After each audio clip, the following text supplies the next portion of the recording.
Good evening, everyone. Good evening. We're going to go ahead and get started. I want to thank you all for coming and taking the time to come tonight. Appreciate it very much.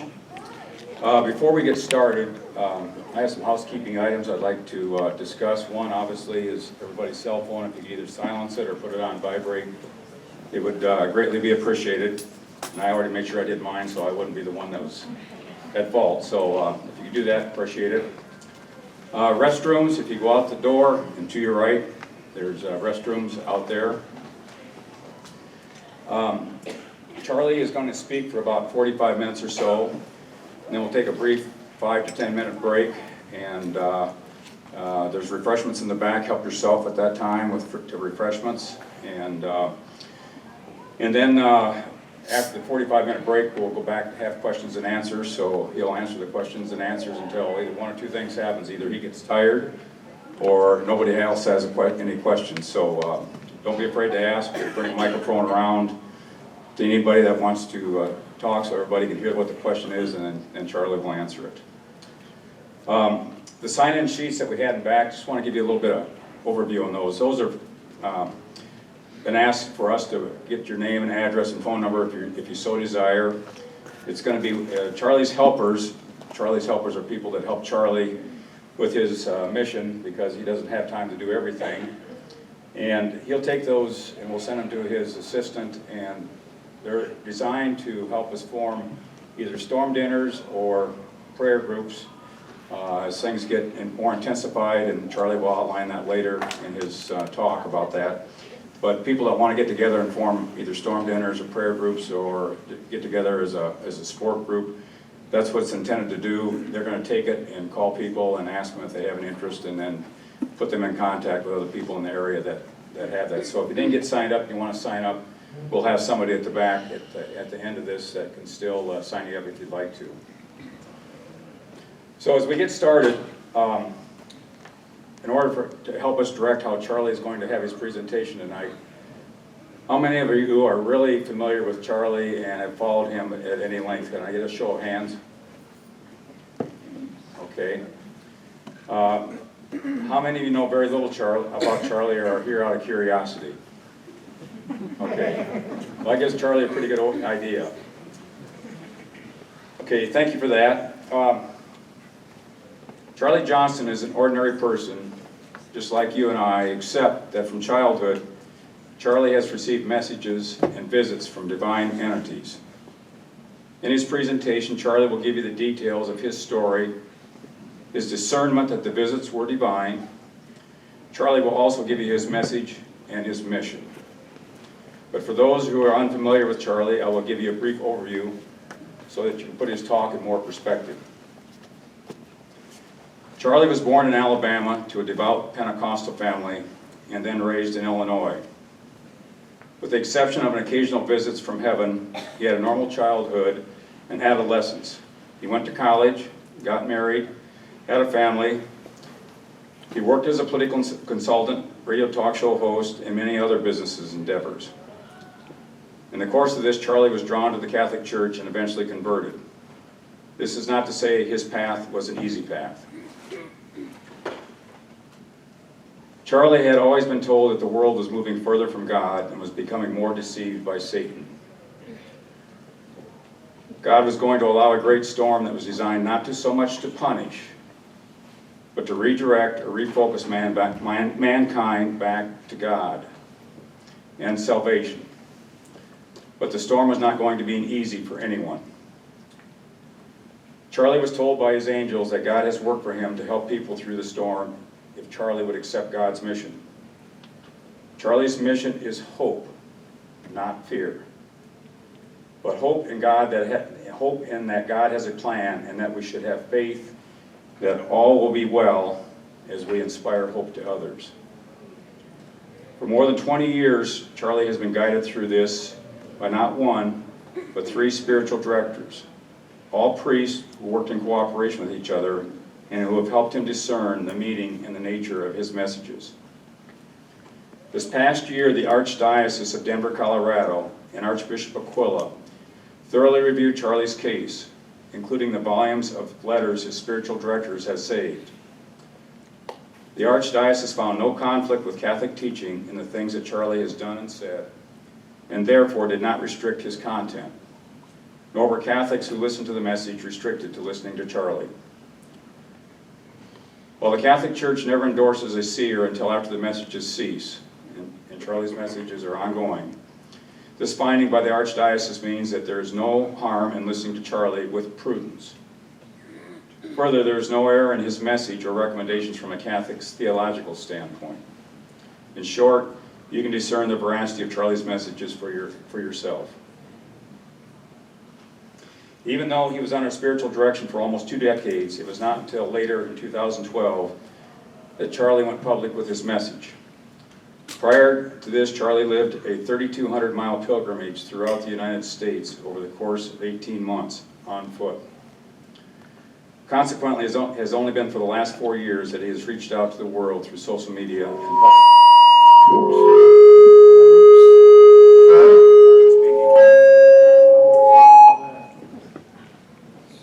With this, I will leave the specifics of his story and the storm to Charlie. I present our guest, Charlie Johnston.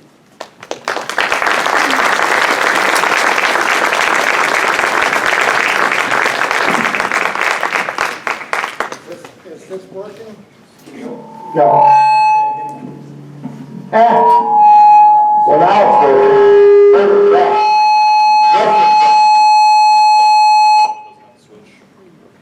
Now is it working? No.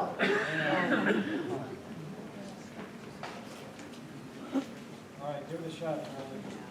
If this doesn't work, I can use that just fine. I'll just record it. Yeah, Bob. Pardon? He's trying to get, is it on? Yeah, it's on.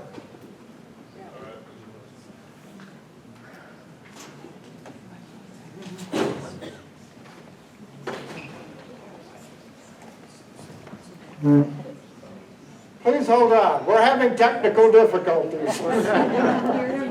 Is it coming through the speaker? Yeah. Is it coming through the speaker? Oh, you can hear me now? Oh, that's good. Well, I guess I better start talking. I'm sorry. I got to say, right now, you'll have to forgive. It's not working. Now it's on. Come on, guys. You may have got to stay closer to it. Pardon? Maybe stand closer to it. He's got it on. Oh, he does, okay. Yeah. Have we got it? Yeah. We got it. All right. See, I can't hear. Right now, I'm a little bit hearing impaired. I don't have any permanent thing, but I have this weird thing with my upper sinuses. Sometimes mucus gets hardened there. I'm going to have to, hopefully when I'm in Chicago or back home in Denver, get a prescription that'll drain it. But it's like, you know, when you got water in your ears and it won't go away. Sometimes, if you see me looking like this, I'm not looking at angels. When I tilt my head this way, then it sometimes opens up the passages so I can hear a little bit better. Couple of quick things. I sit, and this is great because it's elevated somewhat. 13 years ago, I had a weird situation, some neurological damage. Just a weird situation where I had a disc collapse, which is pretty common, but because of a deformity in my upper spine, it deprived my spinal cord of fluid. Nearly killed me. But it left me with permanent neurological damage. My neurosurgeon says that I should be paralyzed on my right side, but I'm not. Just in pain all the time. I can sit or I can walk, but if I stand for more than about 3 or 4 minutes, it's just enormously painful. You know, which is, and I'll stand a lot because the adrenaline gets going anyway and this stuff, and then I'll sleep late tomorrow. I want to let you know, I will talk probably more like an hour. We'll take a break. Afterwards, questions and answers. The rules on that are very simple. You ask me whatever you want to, and I'll decide whether or not I'm going to answer it. The key thing on this, I appreciate you coming out. A couple of years ago, I was at a religious conference where a guy was supposed to give a 2-hour presentation. By the time he got to the 5th hour, everybody was looking, trying to see how they could sneak out the side door with, you know, without being treated as a lousy heathen. I ripped into him afterwards. I said, if you want to give a 5-hour presentation, you tell people, all right? But Your time is valuable too. I know you got families, you got jobs, all that. When we get into question and answer session, if you gotta go, this is a no slink zone. You just give me a hearty wave, and I thank you for having come out on things. With that, I'm going to get right to it. I see that, holy cow, this is my 94th or 95th public presentation in the last year and a half. And this is more people that don't know me. This is kind of cool, actually. So I'll just go right through the story.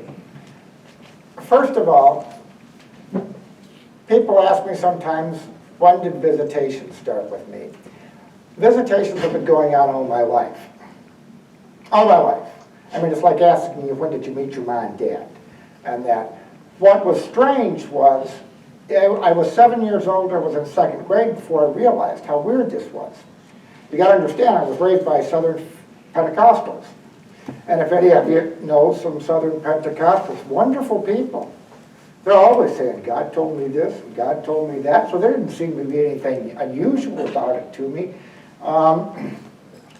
Except that I would think sometimes, man, he sure does talk different to me than he does to them on stuff. In second grade, I figured out, oh, most people that talk to people that others can't see and that others can't hear, they're nuts. So I talked to my angel, because what he had always said to me was that in my lifetime, the world was going to change dramatically, that we were going to enter into the greatest crisis in the history of the world at that time. But it was not the end. It would feel like it, but it was not the end. It was God calling his people back to him, and that God had work for me if I would accept it, but it would require a lifetime of instruction and training. When I spoke to him after realizing that, you know, most people who have this sort of thing are kind of goofy, with the hubris of a 7-year-old boy, I put some conditions on. I told him that first of all, I like the training, I like going through all this stuff, but the minute he told me to hurt somebody, the jig was up. I was going to a doctor and confessing everything. And the second thing I told him was that there would have to be an authority on earth that I could submit to with my whole heart. And they would have to allow it before I would speak or act on it publicly. To my surprise, he was not angry. He was tickled pink. I mean, he just treated me like a star pupil. He did then give me some conditions as well. And so we went forward, moving. Over the years, would renew it sometimes. As I got older, I understood more what the implications of all of this were. I'll be frank with you, from the time I was in my mid-teens up until sometime in the mid-20s, maybe even the late 20s, I didn't really believe it. I thought that perhaps this was just the way my peculiar mind processed a very powerful intuition. Because, you know, but I started to think, and watching, too many things started coming to pass that intuition just would not explain. So by the time I got to early 30s, I started looking at, okay, it's time, I need to talk to somebody about this. Now, you got to understand, I want you to think for a minute. If all your life, now I started writing the stuff for my priest directors 21 years ago. If 21 years ago you saw clearly the sort of things that we've been seeing in the last couple of years, would you want to prove you were right, or would you want somebody to prove that you're wrong? And that's what it was in the early days. I wasn't trying to convince anybody that I was right. I wanted somebody to tell me that, Charlie, you're not, somebody credibly. My first spiritual director, now all of them, I should tell you, the 3 directors are priests of Opus Dei. I do not, this is not a project of Opus Dei. I'm a cooperator, I'm not a member. I chose Opus Dei, I chose those priests because, contrary to what the movies and the lurid novels had to say, Opus Dei's charism is very simple. to sanctify your ordinary work, to find sanctity through the ordinary, the apostolate of the laity. And I like that a lot. You know, I've said before that God loves the ordinary, so do I, and so should you. That's where the action is. But this first priest, towering, I call him sometimes Father Towering Intellect. He was one of the prominent canon lawyers, one of the most prominent canon lawyers in this country at the time. The nuncio used to call him the American Capo. What I liked about him was he was uncomfortable with mysticism. He didn't like them. Not that he dismissed it, but he figured, you know, I'll let somebody else handle that on that. I loved the phrase that he gave me that I just loved, that faith is an act of the will. We have to choose. You know, well, while he was a skeptic on all such things, I also knew he had towering integrity. So I knew he wasn't somebody that was going to get gaga over this stuff, because some do. But I also knew that if there was something legitimate to it, he would not dismiss it. So I told him, saying that, Father Bill, I got to tell you that I've had visitations all my life. And he told me at that point, he said, oh, Charlie, dismiss that from your mind. That's almost always a delusion. And I'm thinking, yay, I got out of it. After I had left, my angel came to me and told me that I hadn't played fair. That's exactly what he said, that I hadn't played fair. That I had to tell this priest the contents of a particular visitation from March of 1993. All the details, and after I had done that, if he dismissed me, I was honorably dismissed and released. So I did. Next time I told him, you know, that this is what we got to do. He rolled his eyes and said, fine. He said, let's get this over with and we'll talk about serious things. So I told him I knew about midway through that, okay, this is not going to go quite the way I was kind of thinking it was. His eyes got kind of glazed and distant. And after I was done, he was quiet for a few moments, kind of shook his head and said, well, you better keep me informed after all. So I did. In those early years, I wrote everything out. Now, that's another thing. When I talk about three directors, it is an abuse of spiritual direction. Don't director hop. And that's not what I did. He directed me to the next one, and then the three of them, they all work together, and nothing is told one that can't be shared with the other. If one of them tells me something I don't like, I'm not like a little kid who goes and, you know, and that. It's just because of the unique situation. It's worked well for all of them. In fact, when it came time to deliver the archives to my archdiocese, at first they were going to deliver it directly to the priest who keeps the archives, and the canon lawyer said, no, we can't do that. We can send it to Charlie, and he can send it to the archdiocese, but this was a matter of spiritual direction, and we can't break that seal. So that's how it was done. They worked together, and it's worked well. Over the period of that time, I kept telling them things, and they kept coming to pass. I had always promised. You know, interestingly, what we were seeing, the way I saw it, all our institutions were going to collapse. All the things we put our hopes in, the rule of law. I described what I call the storm, but what it really was, what it really is a global civil war fought on cultural lines. You think of that. That's a pretty good description of where we're at on things right now. I had always promised that if it became visible, then I would start speaking publicly.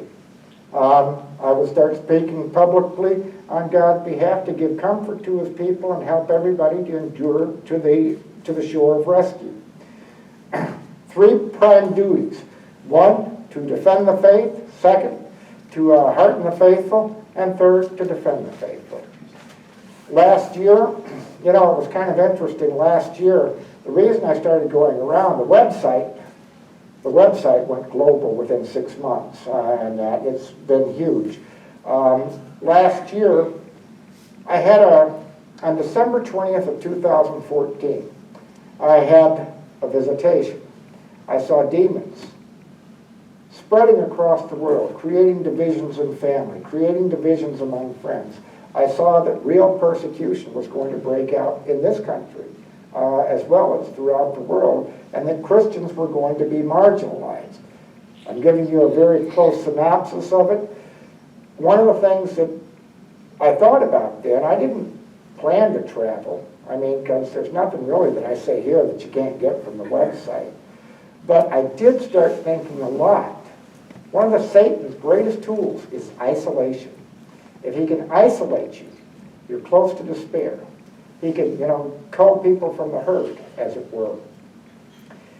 And I started thinking, at that time, the site was big enough that I thought, they can't get anything from me that they wouldn't get from somewhere else, but I bet you I can get a crowd. I figured I can get 30 or 40 people wherever I'm at. And the important thing then was that at a time when Christians were being marginalized, they would look around the room and see, I'm not alone. See that they're not alone. Well, the media, well, government, well, everybody was saying that you're a rube, you're a superstitious ninny. That if they could just see that there are people in my town. Interestingly, last year, the average crowd size I vastly underestimated was about 150. Once I had a crowd of 750. Whew, that was a big one. And it worked. I could see there'd be a moment where I'd see people looking at each other, kind of their eyes getting wide, and like, we're not alone. These are people in my hometown, right around here. Some fun things early on in Atlanta. You may note that I don't allow collections. For my organizers, when people invite me, there's a $300 fee. I've got to pay for my transportation and all that sort of stuff, but I don't allow collections. Pure and simple. You come, I don't want anybody getting sandbagged with that. In Atlanta, the first time I was there, the organizer, he told me later, how many people here are Catholic? Okay, you'll appreciate that. He told me later, he said, I had several people try to give me some money. He said, and I told him, no, Charlie doesn't take collections. He said, one of the guys looked at him and said, really? Are you sure this is Catholic? You gotta love it. But it was very helpful. I saw it, and around the country, a lot of people starting what he was talking about, storm groups, where they just meet, or next right step groups, where they just meet once a month. Now most of them are meeting every couple of weeks to do some prayers, to talk about how they can lift each other up, help each other during difficult times. And it's taken a turn now where they're talking about how can they help their neighbors that maybe aren't expecting anything, to think that everything is gonna work out. And I'm very happy about that. I know that we've had them New England's got a big one. We've got several big ones out there. San Diego has a huge storm group. Miami, Chicago, I'm hearing all the time, Tennessee, I think Memphis just started one. So it's very good. I feel kind of like the Johnny Appleseed of hope that people are, doing some things there. The key thing, what I was told, was that even as things get worse and worse, and we have a period, over a decade, of false dawns where we think we've got it under control again, followed by deeper and darker crises. This was necessary, because we're a cussed people. We just constantly think, the whole reason we've got into this situation is because we think we're sufficient to ourselves. And anytime a problem's solved, we think, we got this. We're shown that that was needed, that series of false dawns, deeper crisis, to shake us from the belief that we are the titans, and that it would get worse, where ultimately everybody, almost everybody, would lose hope that we can possibly survive.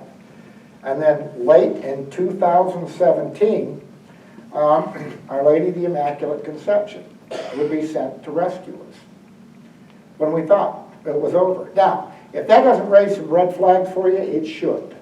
Frankly, most of the time when my angel talks to me, what he says is soon, which has led me a few times to tell him that I think soon means something different to you guys than it does to us.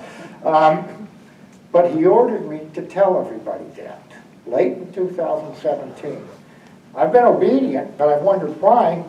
Last year, before I left to start traveling, I was reading an article, I think it was in an old National Geographic, about something, but it touched on something that really hit home, that got my attention. In most shipwrecks in a storm that are near shore, most people die within easy swimming distance of shore. And the reason they die is because they can't see the shore and they lose hope. But if they just would have held out a little longer, they would have made it fine. I thought of that. This is a great grace. It's stormy now. We've had a little bit of a relief, but it's going to get a lot stormier. It's going to get a lot stormier. And for a lot of people, they're likely to lose hope. And I think the reason I was told to do this is God wants people to know, hang on, shore is a lot closer than what you think. Hang on, be faithful. Now right now, in the last year, in the last couple of years, it's been insane, the assault that Christians have been under. It's not just gay marriage or if you don't submit, you can be fined.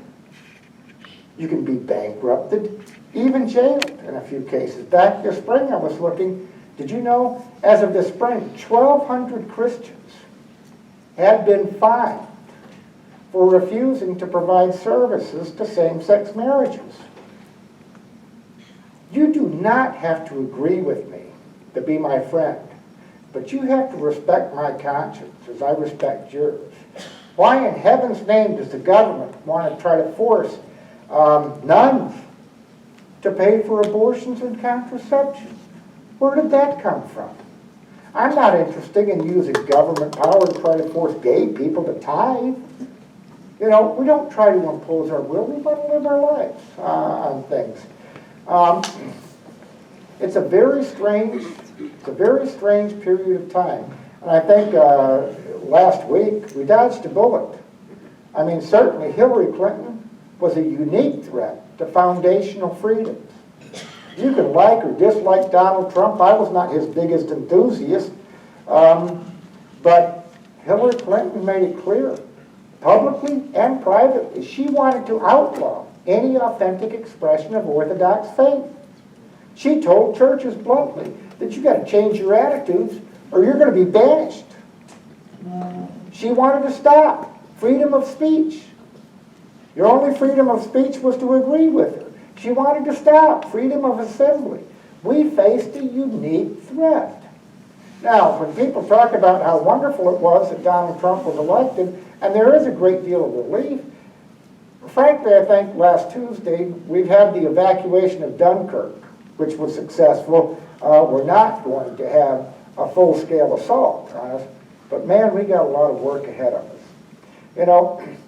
John Adams said after the Constitution was adopted, he had said that we've given you a government, we've given you a system of government, but it's only suitable for a moral and religious people. For any other, it will be quickly and easily perverted. Ain't that the truth? Now, if the fundamental issue is whether we are a moral and religious people, are we back to that yet? I've been saying for a long time that the fundamental issue is us. There are the sins that we commit and the sins of omission, where we didn't stand up on this. I see people talking right now about how our economy is going to get better, how different. Here's the reality. We are fighting a spiritual and cultural battle. 10 years ago, and I worked on the Republican side, ran a lot of campaigns, federal campaigns, congressional, and Senate, and that sort of thing. I often talked or consulted with the caucus up in Washington, the Republican caucus, and 10 years ago, I was hearing people talk about, on my side, our side, that, you know, if we could just set aside the social issues for a couple of cycles and solve the financial problems first, the economic problems. And I tell them, you have got it wrong. You've got it exactly backwards. The social issues are foundational. If we don't get the foundation right, everything else crumbles. And they've still got it wrong. They still don't understand that this is primarily about who we are. One of the things I talk about with different groups, when I was going through, they complained. People would complain about the quality of the two nominees this year. And they weren't wrong. I personally thought that you had 2 of the 3 or 4 worst nominees in our history. Said, but the whole point, I quote the John Adams quote, could either of these people have been the nominee if we were a religious and moral people consistently? No, they couldn't have. So instead of blaming outside forces, I hate that, constantly blaming the other, look to yourself. I did not defend this well. And we get so proud.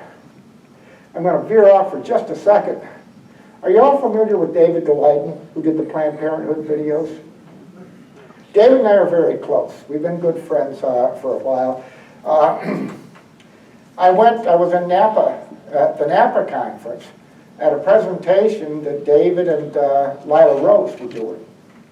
And David and I occasionally go to each other's presentations. I'll introduce him, and he'll introduce me, but we, you know, don't have to talk. We're both glad to get a night off from time to time.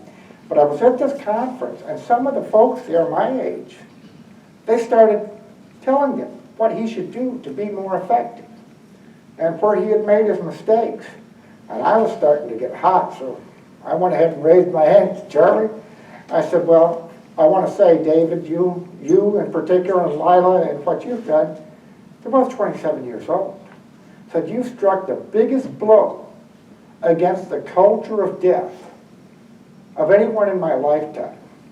And I thank you. You've got good instincts. Keep it up. And I said, I thank everybody in this room of my generation. You ought to show a little bit of humility. It's good to give counsel, but our generation failed. We did not defend life as we should, and we should be a little bit more reticent to be teaching somebody who succeeded where we failed. You know, afterwards, Lila came up to me and told me, says, Charlie, you didn't fail. I said, our generation failed on that.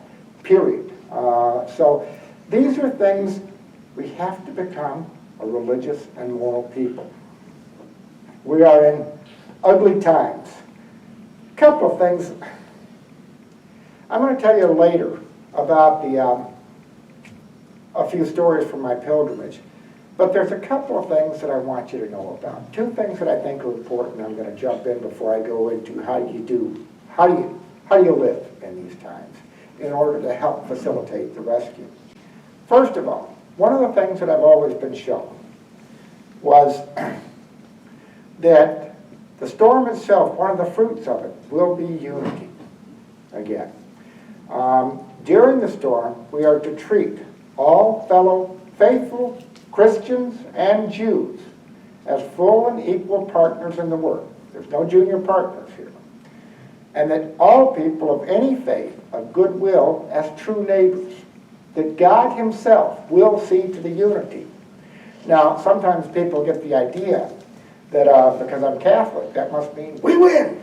No, that's not how it is. It's more like a joyful family reunion where everyone brings a dish. For our Protestant brethren, they will regain some of the foundation and structure that was forfeited at the Reformation. For us, who are Catholic, there are some charisms. I've been all over. There are some charisms among various Protestant faiths that we have so neglected that they practically don't exist in the Catholic Church anymore. And while many of the greatest heroes I've ever met wear the clerical collar, some of the worst villains do too. One of the things, having been all around, clericalism, if you're familiar with that, that's careerism. using the things of the faith to advance a temporal agenda. Clericalism infects the Catholic Church worse than any of the other ones I experienced. And after this, I mean, I wonder sometimes, do people believe that there's a God at all? After this, you'll know. I mean, when you see that we're visibly and miraculously rescued, that's pretty critical. Remember that. A joyful family reunion where everybody brings a dish and we will all be one again. The second thing, one of the most damaging things, I think when I was walking in Santa Monica, I was tired. I had saved up some money from the little articles I'd write online. I was walking on an evening. This actually is an angelic autocorrect. But it speaks to something that I want to talk a little bit about because it's been devastating. I was going through Santa Monica. I'd gotten a hotel because there wasn't good cover and I needed to rest anyway and start walking the next day. I was shocked. It was the early evening, and a girl that, man, maybe she was 12, but young girl walking and just scantily and provocatively dressed. And I was sitting there thinking to myself, man, if her mother could see her. Well, as the evening started going on, I was stunned because there were a lot of girls, young girls, that were just dressed like streetwalkers with their mothers. I was horrified. I'm not a prude, but I'm a Midwestern boy. I mean, I wasn't used to this. You know, Santa Monica is right near Hollywood. And it really upset me. It upset me because I thought, those poor girls, they're putting all their hope in something that's passing away. Their physical beauty right now. They're appealing to something that guarantees that they're going to be exploited. They're not looking at the deeper. It really troubled me. In fact, the next day I had a Facebook page, Abraham's Journey, so people could follow me as I walked on my way, the people that I had met. And I wrote an extended meditation. The way I ended that meditation, the last sentence was that those who put their hope in things are ever doomed to disappointment. When I looked at it, what came out, angelic autocorrection, it said, those who put their hope in thongs are ever doomed to disappointment. I started to correct it, and then I just said, well played. The thing is, where we have lost something terrible, and we made a mistake. My grandparents, they had it right. In the hookup culture and all of the stuff, the sexual revolution, what a disaster we created. And here's why. It used to be that people would open their hearts, take a chance on opening their hearts, but they were very slow to open up their body. To see, what was what. I mean, courtship, that's what that's all about. Now we're very quick. We've become very quick to open our body and slow to open our hearts. Every time you're hurt, that leaves scar tissue. And the scar tissue, when it gets thick enough, you can't even. It's impossible to open the heart anymore. It's so covered over with scars. We made a terrible mistake, and we have betrayed our young people on these things. I liken it to salt water. If you're at sea and you're thirsty, it's tempting to drink the brine. Because the brine, if you do, it'll give you some immediate relief. But at a cost, it makes it worse. And if you keep doing it, it will kill you. And we've got a lot of people, young people, spiritually dying because of what we did.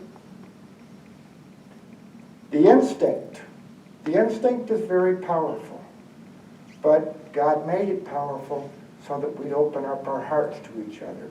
To make a mistake is one thing. To treat lust as if it's the point rather than love is to deaden the heart and spiritually kill each other, and we have to do our best to tell the truth, to teach the truth, that the fullness of the dignity of the human person Don't mess with somebody that sees you as a thing rather than fully as a person and respects that dignity. That's critical. Okay, now, in all of this stuff, how do you deal with things? What's the formula? What's the thing that you should do? It's very simple. I've sometimes thought that it would be easier, I should have learned, it would be easier to teach people nuclear physics than to get them to do something simple and really live it. 3 simple steps. Acknowledge God, take the next right step, and be a sign of hope. Now, what does all that mean? Acknowledge God. Acknowledge God is very simple. Formal prayer is a wonderful thing. Don't neglect it. But the most neglected form of prayer is the prayer of doing. We are called to go forth. We are called to love our neighbor. We're called to help. Acknowledging God is not spending all your time in formal prayer. It's understanding that God is the living wellspring of everything in us. He gives light to everything we do. He is the source. Example I like to use for that, I was a single parent, had 2 kids. 4th of July, we were going to Great America, the Six Flags Park in Chicago. That was about 10 miles from our house. Well, before we did, see, here's something for you. No, I know there's not a Six Flags Park close to here, is there? No. In case you're ever near one, 4th of July is a great day to go. Everybody from out of town is doing something else. All the locals figure that it's going to be jam-packed, so they stay away, so it's a great day to go. We're going to Mass first. And my kids asked me, Daddy, you know, we're going to go have fun today. Why are we going to church? So I explained to them about Holy Day, holiday, and that, and I told them, I said, you know, the thing is, we've got a whole day to enjoy each other. So we're going to ask Jesus to bless this day, to make it a really fun day, where we really enjoy each other. Okay. So we go to church, we get to the park. We rode all the roller coasters 3, 4, 5 times, flume rides where it splashes water in your face. At the time, my son was a huge fan of the Teenage Mutant Ninja Turtles. Middle of the afternoon, who shows up unannounced in concert? The Teenage Mutant Ninja Turtles. I mean, they were just, it was a great day. At the end of the day, after the fireworks show, we're walking back out to the parking lot. My son looks up at me and says, wow, Dad, Jesus really did make this a great day. And my daughter, her eyes went wide, and she said, you were right. He really did. That, my friends, is acknowledging God. It was always our habit. It was always our habit to go to church before, on a day off like that, where we were going to have fun. After that, had I neglected it, my kids would have reminded me. That's acknowledging God.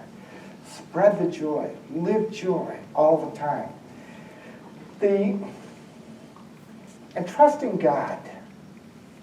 You know, a key thing is trusting God. You have to let go. There's only so much you can do. I'll put that in with the next right step. People ask sometimes, what's the next right step? You know, how do you do that? Well, you look around, and all of our institutions are corrupted and degenerate. I mean, you look at government, the media, academia. They all think that they know better than anyone else how you should run your life, and that they should have the right to force you to do it the way they say. And they remind me of Wile E. Coyote, because they're constantly hitting the canyon wall, blowing themselves up. I mean, they make a mess of everything they touch. And yet it never seems to dawn on them to look into themselves and think, well, maybe we ought to rethink this. That is not the next right step. Some people are wiser, and they look and see how big the problems are and how little we are. And they get paralyzed. The problems are big. We are little. There's little that we can do to help any one thing. I like to remind people, remember who our God is. Our God is the God who, when there were 5,000 people to be fed, when they gave him 2 little fish and a hunk of bread, fed everybody. This is the thing. Do the little you can that's right in front of you. Give it to Jesus, and everybody will be fed. Jesus knows there's not much you can do, but you offer the trust to him, and everybody will be fed. When this stuff was going on, I mean, you know, when 5,000 people were to be fed, you could have gotten 50 government accountants, drawn lines on those fishes and trying to figure out, okay, how are we going to do it? And everybody would have gone hungry. It's not by our intellect or expertise. Do the little right in front of you faithfully. One of the things I love to talk about, you know, when I became a single father, the first year, my son was still in diapers at the time. He's a cop now, a SWAT commander in southern Georgia near Tallahassee, Florida, still in diapers. And it just drove me nuts. The first year, it was terrible. I was not a wealthy man. Here was my conundrum. My conundrum was, if I worked enough to support my kids right, I wasn't spending enough time with them. If I spent as much time with them as I thought I should, I wasn't working enough to support them right. It was driving me nuts. I mean, it was really a tear. And after a year, I finally thought to myself, there's no answer. There simply is no answer. And so what I'm just going to do, I'm just going to do the best I can and trust the God of the gaps to cover what I can't. Grace settled on our household then. Amazingly, and I don't know how it happened, our house became the center of the neighborhood for kids. I mean, they were all coming and all that stuff. I remember one time on Sunday afternoons, I'd like to take my nap. I'm sleeping. Something shakes me. I wake up, and there's my daughter and 4 other little girls all looking at me eagerly. And my daughter says, "Daddy, I told one of my friends that you were going to make us hot dogs." So you know what I did? I got up and made them hot dogs. We somehow, man, we'd take these little trips. We'd go to parks and all that. We had such a wonderful time. We'd go exploring. A lot of the places that we'd find wouldn't be so cool, but then you'd find this marvelous treasure. And my kids got to know that the price to find something marvelous is you got to go to about 9 things that are not so marvelous, but go have a spirit of adventure. We gave each other Indian names, and they just developed. My daughter was Running Pony. My son was Laughing Turtle, and I was Singing Bear. My kids gave me the title on the thing. It got so cool, all the kids in the neighborhood wanted to go to church with us on Sunday. There's grace coming, and that I had to do it so that only 2 a week could go. And the 2 a week that got to go to church with us, they were like, "Yay, we win!" After about 4 weeks of this, my priest was like, "Charlie, is there something you need to tell me?" "It's good, Father, it's good." Grace comes. Once you let go, do the best you can. God knows there's not a lot you can do. But you do the best you can and trust him for the rest of it, and grace will abide. It will come. Now, be a sign of hope. It's very simple. Too often people get caught up in well, y'all know people. Oh, did my mic die? Yeah. Holy cow. Come on, boys. All right. See, I was about to tell you a great story, too.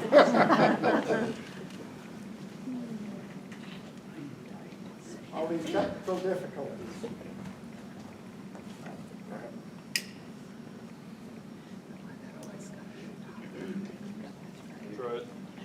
Okay, I'm talking. Maybe the battery's bad. We got to reboot and start a new battery here. Is that one working? Testing, testing. Is that working? Yep. Okay.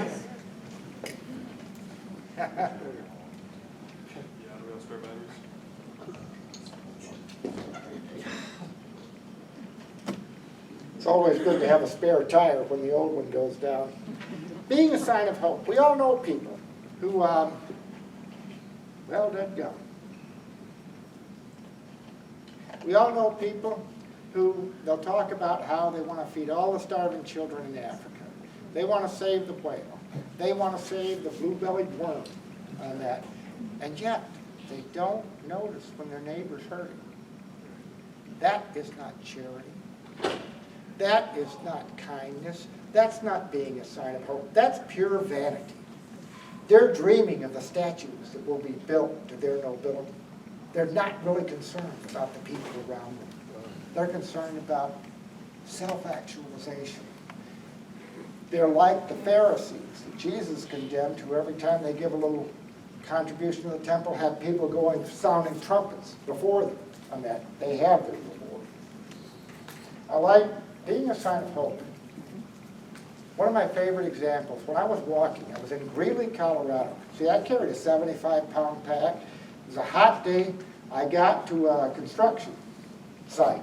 There was a big tree, nice shade, so I sat down across the street from it. It was a humble little neighborhood, crackerbox houses. I'm sitting just kind of relaxed because it had been a hot day.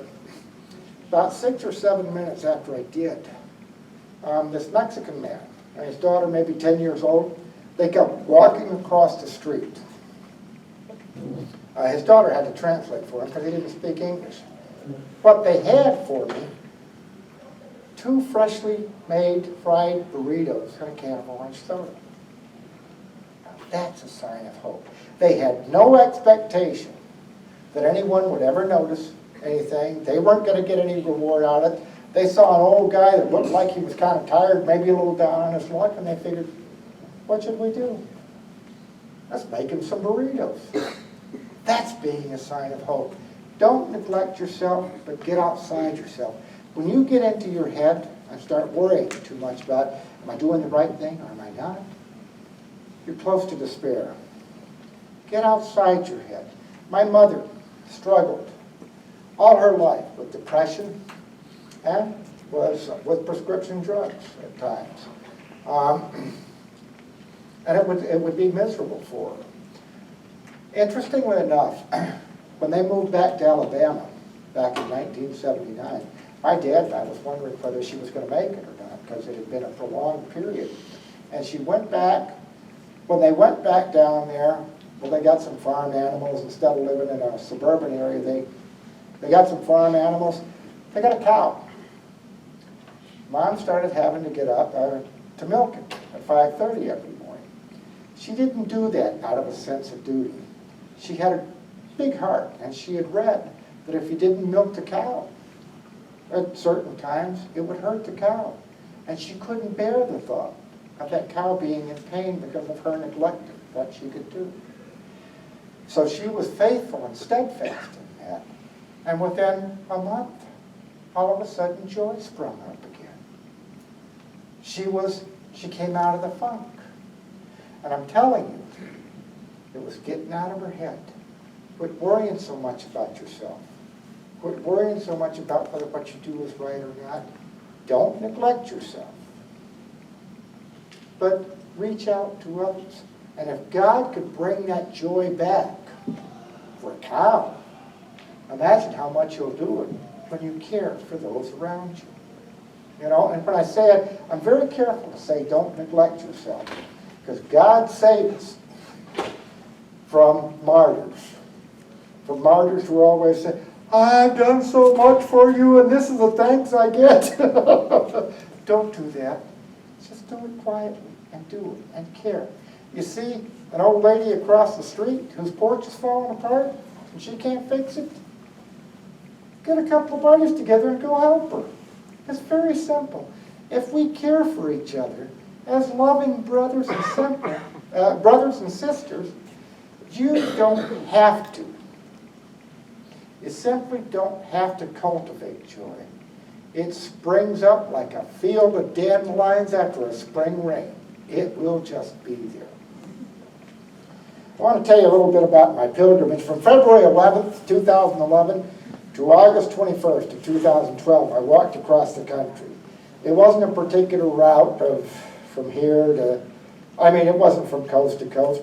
That was not the point. The point was to throw myself in a radical way on God's providence for that time. I did not think it was the best idea. I mean, I was kind of directed to do that. And I just didn't see how that was going to help things, on things. But I did it. I mean, my son, my family thought that I was likely to die out there. You know, because I can hide it, but I have some significant neurological issues. I can hide it for short times. And I thought, you know, they have kind of a point. My son, before the Christmas before I left, he put everybody's mind at rest, including mine, because I wasn't speaking prophetically openly then, but everybody knew that there was some religious reason for it. And my son said to the family around the table, he said, look, if God sent a marathon runner to walk across the country, so what? But you send a guy to walk across the country that has trouble walking across the room, that means something. And everybody laughed, yeah, good point. So we did. Before I left, one of the things, when you're doing an extended hike, the rules of nutrition are completely different. You want to get as many calories and as much fat as you possibly can because you need every bit of it. One night at a dinner out, I was explaining that, you know, telling some family members that, and my sister-in-law looked at me and said, how about that? I've been preparing for an extended hike my whole life. I did learn some wonderful things, a lot of wonderful things. It was the perfect plan. First of all, I slept in the woods. You know, I'd find a place to duck in. It took me about a month and a half to get in the swing of things because it's nerve-wracking. When every day you don't know where you're going to sleep that night and you don't know how to deal with cover. I learned, you know, people don't pay much attention. By the time I got in the swing of it, sometimes I'd sleep 10 feet from where people were walking and know that I wasn't going to be discovered. But when you're going, when you first start, it's nerve-wracking. And it's nerve-wracking not knowing. I was in Louisiana. A little place, beautiful setup. Dense woods, walked about 15 feet back into it, and you had a nice clearing. Always cool, no chance anybody was going to run into you. It was very nice, very comfortable, and great. Across the street, right nearby, there was a McDonald's and a Burger King. Now see, when I left, I had $50 in my pocket, but I brought my laptop computer because I had signed up with Demand Media before I left. I wrote little articles for eHow. At libraries I would go to, they'd pay me $15 through PayPal on it. They'd go on my debit card, and that's how I financed a lot of it. In fact, you look at eHow, Joe McElroy, that's me. I wasn't going to use my real name because this is content. I mean, it's articles like how to change the headlight in a 1987 Acura, which if you have a 1987 Acura with a blown headlight might come in handy. Otherwise, this is not interesting stuff. And that's how I financed it. Well, when I was in that wonderful place in Louisiana, I stayed for a couple of days because it was nice. Having a nice place rather than every day going to where you don't know. I mean, that shakes you up. I started laughing at myself after a couple of days. I thought, man, we are such covetous creatures that we look, even when we have nothing, if we get a little bit of a nice little piece of nothing, we don't want to let it go. And it was really true. It was wonderful. I found the wonderful heart of people. People all across the country. People are sick of being taken advantage of being played.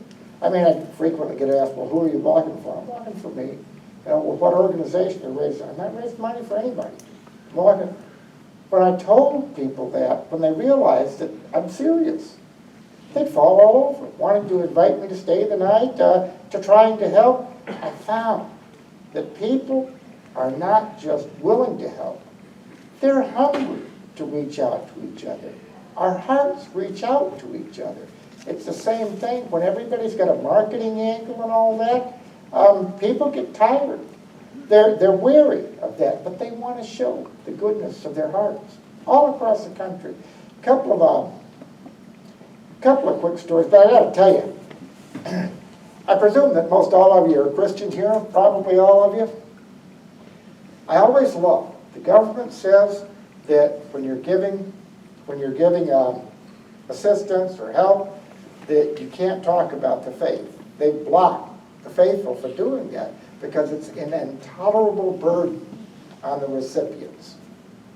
You know, they've knocked Catholic social services out of the adoption business right over in Illinois, in several states. I met a lot of homeless people across the country, and it was very interesting. I don't know how, they got a radar. They'd figure out within minutes that I wasn't one of them, but that I was okay.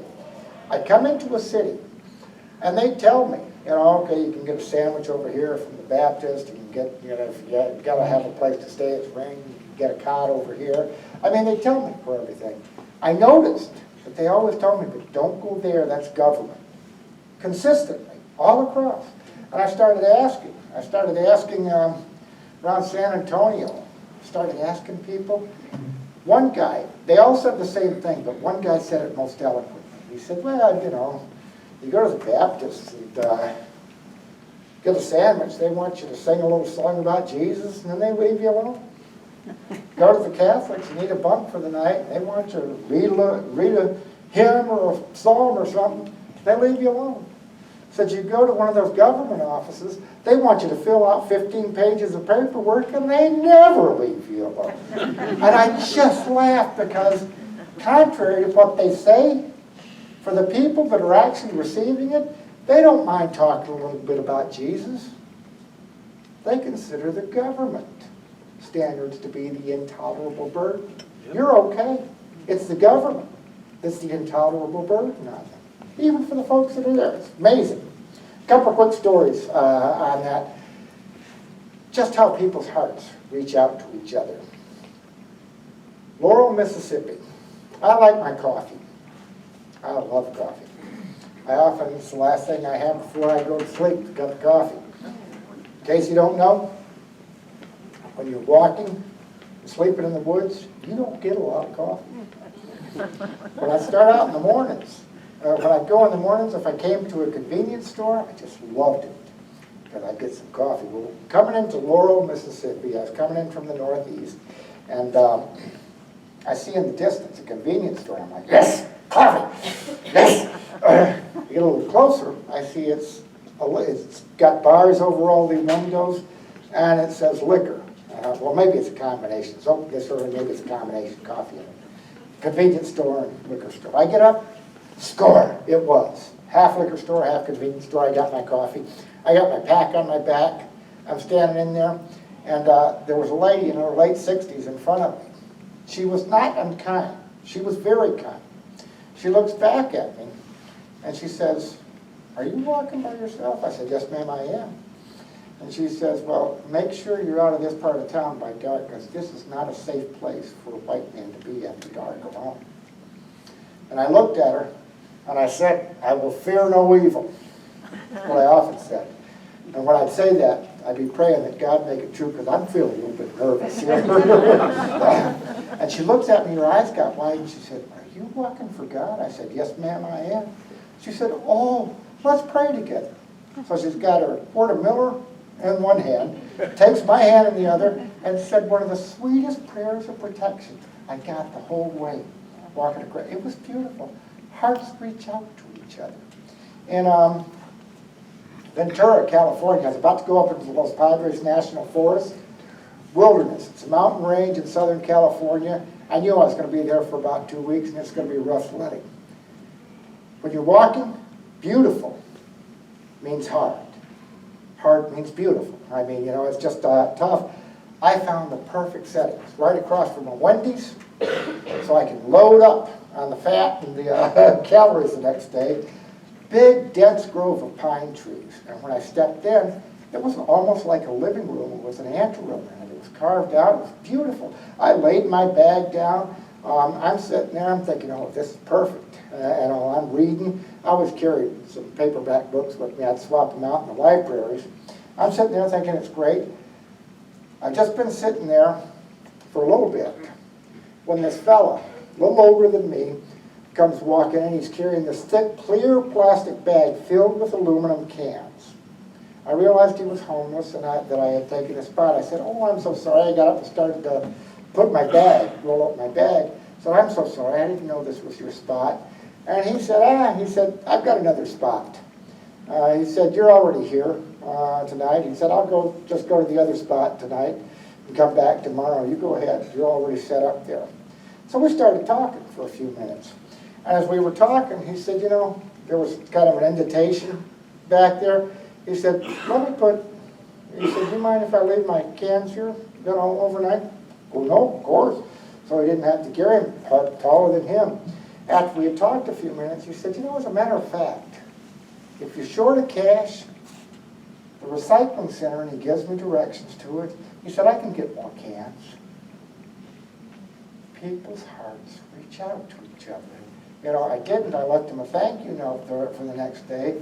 But people all over, their hearts reach out. Police. I was only stopped 9 times the entire way, which is very, it'd usually be a call that somebody was in trouble. I'm thinking of Sergeant Richard Jenkins of the Mississippi State Troopers. He'd gotten a call. I was walking in the middle of nowhere and all that. Like I said, I wasn't speaking prophetically, but somehow people believed me about certain things. I'd always tell people, when they'd ask me, why are you doing it, I'd tell them that I think the world's in a lot of trouble, and we're not going to get out of it this time. Amazingly, I had to say that to over 2,000 people in the whole country. I had 3 people disagree with me. The most common reaction was, I don't know what we're going to do. I don't know how we're going to tell our kids, how we're going to help them. And I tell them that, you know, we worry about the things we're going to lose, and we got reason to worry. But what we've lost sight of is that our only reliable source of security is in God. And so I walk for 2 reasons: to pray for our poor, bleeding world, and to throw myself on a radical dependence on God's providence. So this trooper and I were talking. I told him that, and he looks at me and he said, you know, I was watching a show on cable the other night. He said, I think this is the end. Talking about it's the end of the world. And I looked at him and I said, no, it's not. It's going to feel like it, but it's not. And God has work for you. And it's kind of like, okay, now the nut deed comes out, you know. But I told him, I said, look, I said, when chaos comes, if chaos comes, you're respected. He was a commander, well known in that, or so he had told me. I said, you're respected. You could calm those troubled waters. I said, you and I both know there are people in your own department that if chaos comes, are going to try to exploit it and take advantage of people. You have command. You can stop them and keep them from doing it. You can keep helping. And he looked at me and says, I can. I do know. And I will. I mean, he was just thrilled to know the little things, that he could do it. This is what I found all across the country. Now, this came back to help me a lot in the next couple of days. I was going from Petal to Hattiesburg, Mississippi. There was a bridge about 200 feet across, going across a little river, and it said no pedestrian traffic. A lot of bridges, they got a pedestrian thing.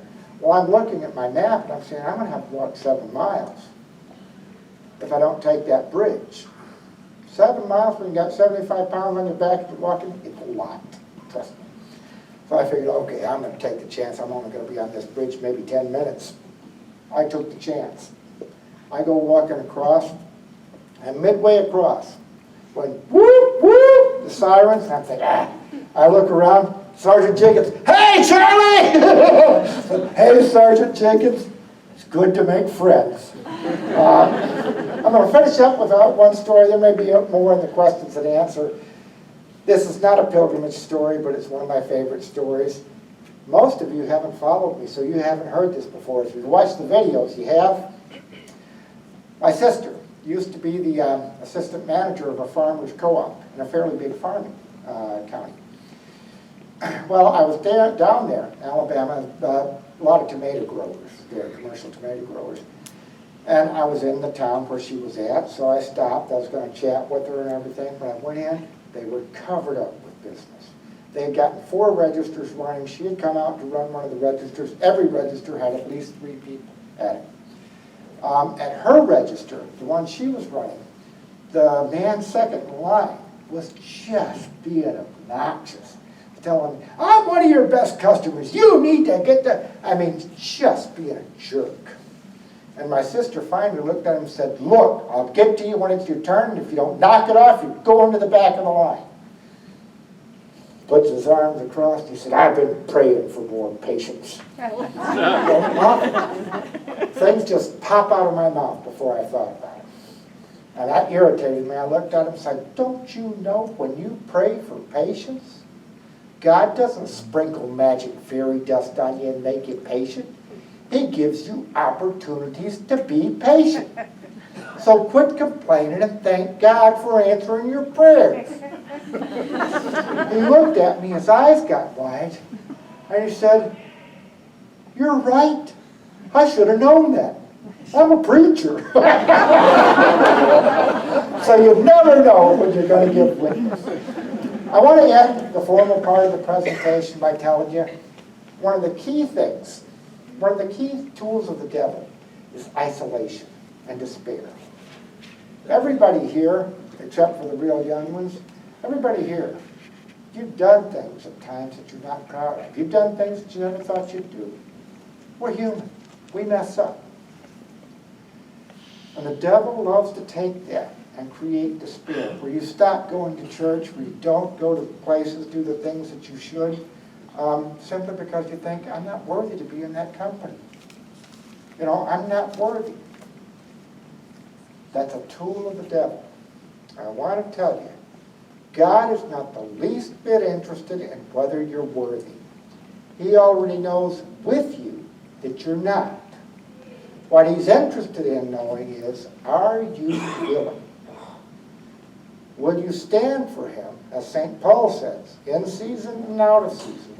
When things are going good, will you continue to acknowledge him, take the next right step and be a sign of hope? Will you continue to do the little things right in front of you? When you have messed up hugely, will you, instead of laying in your bed the next morning, wallowing in self-pity and shame, get up and humbly start again? If you will do that, if you're willing, and no matter what the circumstances, no matter how badly you fouled up, you'll keep doing it and get up again, God will make a useful tool of you in his hands. Be willing. That's the key.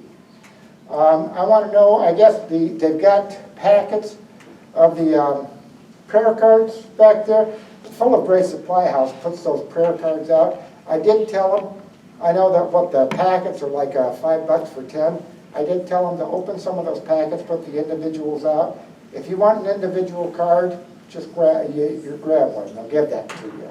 And I work with Full of Grace, so don't worry, I'm not cheating them or anything like that.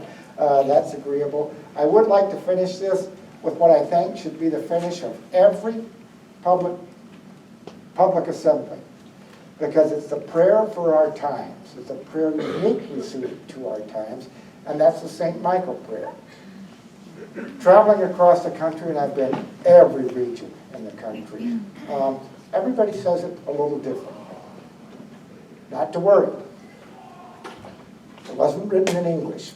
We're all saying a translation. Let's say it together. You say the way you've been taught, I'll say the way I've been taught, and we'll finish this, and then we'll take a little break to get to the washroom. In the name of the Father, and of the Son, and of the Holy Spirit. St. Michael, the Archangel, defend us in the day of battle. Be our safeguard against the wickedness snares of the devil. May God rebuke him, we humbly pray, and do thou, Prince of the heavenly hosts, by the power of God, thrust from the hell of Satan, and all evil spirits, prowl about the world, seeking the word of souls. Amen. Thanks, folks. See you again in about 10 minutes. We'll take some questions and all that good stuff.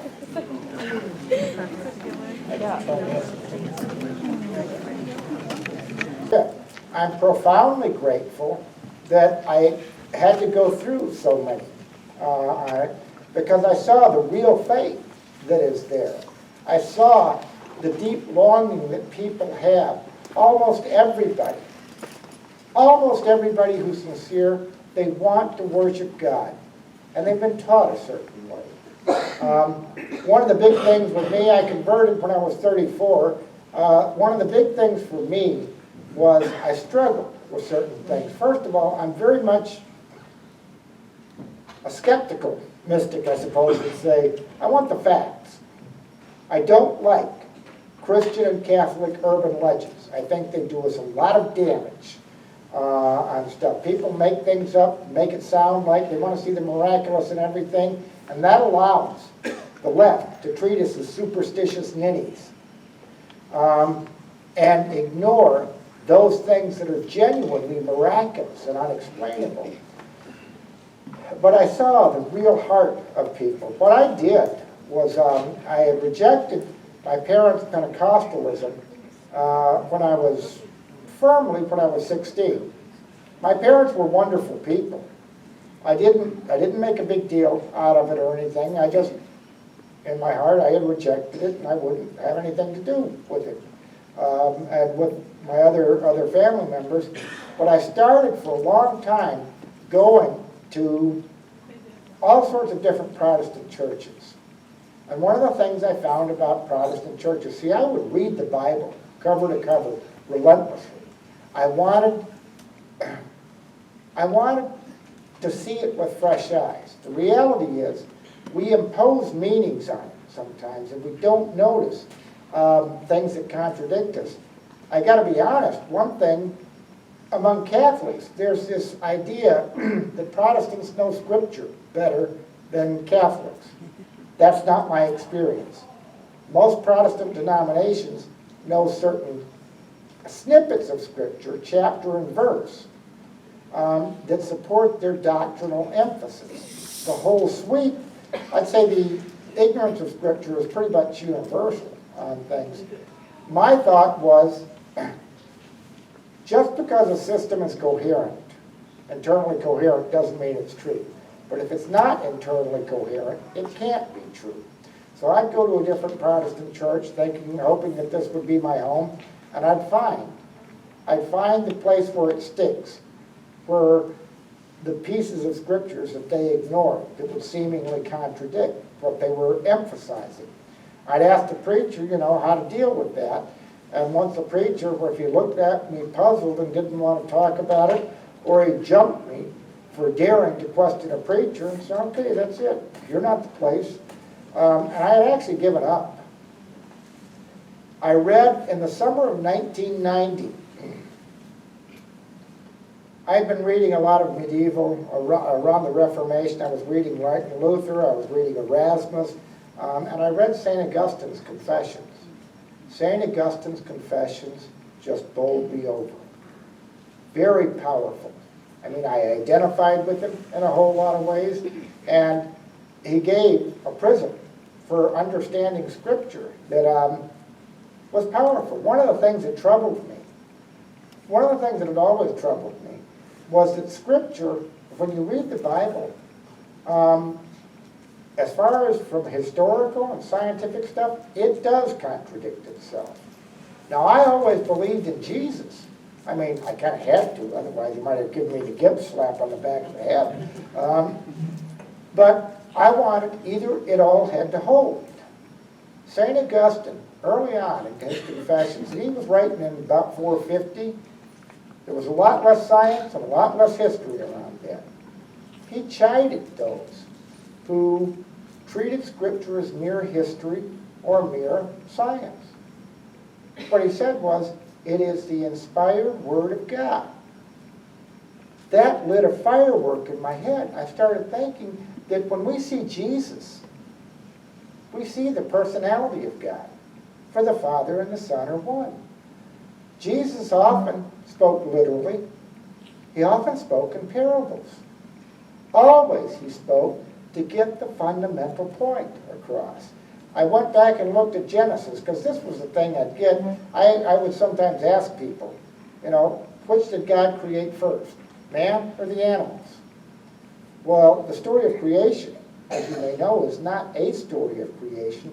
It's two contradictory stories of creation woven together. depending on which chapter you read. In one, God creates man first, and the other, he creates the animals first. I thought, when I started reading, when I thought that template from St. Augustine, I thought, okay, the clear thing here is God made all things. All things made by God are good. And God created man with a unique dignity, sharing in the divine dignity and the fullness of the dignity of the human person, and gave him dominion over all things. All of a sudden that leaped. I started looking at all those pages of Scripture where I had questions, applied that format to it. It made sense. So, that was powerful. Then when I started taking RCIA classes, What's I actually, pardon? What's RCIA? The Rite of Christian Initiation in Adults. If you're going to become a Catholic, you've got to go through anywhere from 7 to 9 months of classes before you're received into the church. I started taking those, and I thought that this was just another one I was going to weed out. And certainly, in the classes, the priest and others, sometimes they would come up with something kind of hinky or goofy, but I'm a freakishly fast reader. In the first couple of months, I read about 30 books, the documents of Vatican II, the Church Fathers, all of that sort of stuff. And looking at that, I thought, holy cow, this all holds. They treat all of Scripture, not just snippets. They deal with the whole thing. Certainly, a lot of Catholics don't know what their own church teaches, most, I would say. And a lot of priests don't know, unfortunately, what the church teaches. But when you go to the magisterium and study it, I thought, holy cow, this holds. I thought I was a poor orphan destined to never have a home, and I had me a home. It was so funny. I was dating a girl at the time, a woman that knew me, and she'd always made a big deal out of the fact that among people, I wasn't intimidated by anybody. I mean, I just talked to people as they were, high officials and all that. It just didn't make a big deal to me. Well, they have what they call, as you're going through the RCIA process, they have what one benchmark in it is the rite of acceptance. A couple of weeks before the rite of acceptance, I started having some nightmares. But they told me, no, we don't accept you, get out, and all that. I was telling her this and she started laughing at me. I said, what's so funny? Those are scary nightmares. She said, you're intimidated, aren't you? I said, yeah, kind of. And she said, good. Welcome to what the rest of us feel half the time. So that's how it was. But, again, God knew what he was doing. I know the real faith, the real heart of people. And I'm telling you, God reads hearts. If you've got goodwill in your heart, he will draw you to where you need to be. There is not one person here, there's not one person alive today that's responsible for the divisions in Christianity on things. We're all broken people, and we're all being drawn back to God right now. He loves, he wants all his kids back. So that's how it was. I love the faith of so many. I'm sorry, I got to stop this because I know we've only got a limited amount of time here before we got to go. In Albany, New York, my hosts, my coordinators, were 2 Anglican priests that were married to each other. I mean, a woman priest and all that. Wonderful people. I wish people knew Catholic history and that like she does. Well, while we were there, we actually went up into the Mohawk Valley, and I was looking over the edge of this waterfall that was out of season, so it was dry. And Ellen Neufeld, she sees me leaning over this waterfall with a steep drop, and she yells, Charlie, you get back from there! And she was just in panic. And I looked at her, I stood up and I said, what's the problem, Ellen? And she says, I'm an Anglican priest. I'm a woman Anglican priest. You get hurt, there's going to be a lynch mob outside. Okay. Anyway, does that answer? Yeah. Okay. Who else has got a question? I know a bunch. Yes, sir, and then we'll come to you. what types of things are you talking about, or what should we be anticipating or preparing for in the coming year? What sort of things should be? I would encourage you a lot to look at the website, charliejohnston.org.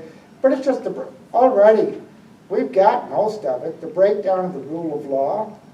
Do you know the IRS is still targeting Christians and conservatives? It's still doing. The rule of law is in full collapse in this country. I mean, you've got judges. Judges don't. The Constitution is a fig leaf. You've got a bunch of judges who their job is not to interpret the Constitution.